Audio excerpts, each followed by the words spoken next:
Next name is Zion Williamson.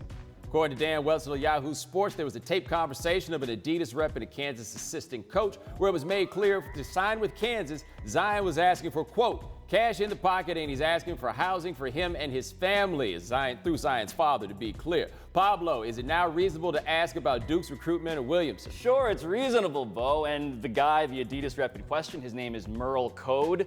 That is one of the more ironic surnames, given how explicit he was about what exactly they wanted. And in any universe, this would trigger an investigation into how Zion Williamson wound up at Duke. But do you have any faith that the NCAA is going to be like, hey, let's look under the rock we never look under? But also, let us not forget, the Cam Newton case of way back when was a story of maybe, just maybe, Mississippi State or offering Cam Newton money, but they could never find the money for him to go to Auburn, really, therefore, okay, we keep this thing moving. It is certainly fair to ask questions. I just don't know how it is that you're going to go about getting answers. Right? What are you going to do? Shake down Zion's people? What if Zion's people say, you know what, we're not answering anything. Well, we'll make Zion ineligible. Fine, then I'll be ineligible.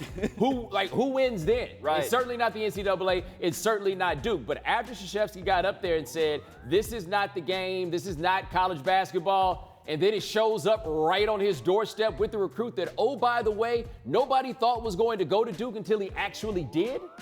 Yeah, Zion Williamson's nickname at this point might as well be the Blip.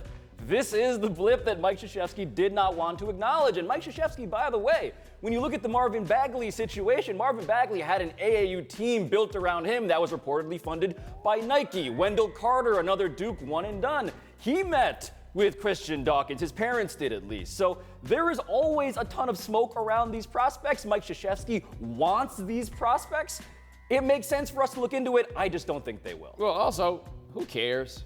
Well, that's the other thing. Ultimately, I think what we're getting down to is the Southern District of New York, when they took this thing to court, I think they thought that this would be a big bombshell sort of trial. I've still not been able to come up with a great reason why they're even doing this in the first place. Nobody really cares. This isn't making big headlines. It's a Wednesday. I am shocked that we're actually talking about this even on our slowest day of the week. But it's only because it came out with this name, Zion Williamson, that the industry has decided was going to be the name of the college basketball season. There's not a level of outrage about this. People, I think, are numb to a degree with this idea. We understand how the sausage is made. The NCAA still thinks they got to keep them broke, though, because they think that's what the people want. Pretty much. Zion Williamson, by the way, about 1.5 million Instagram followers. How dare that kid want to monetize anything about himself?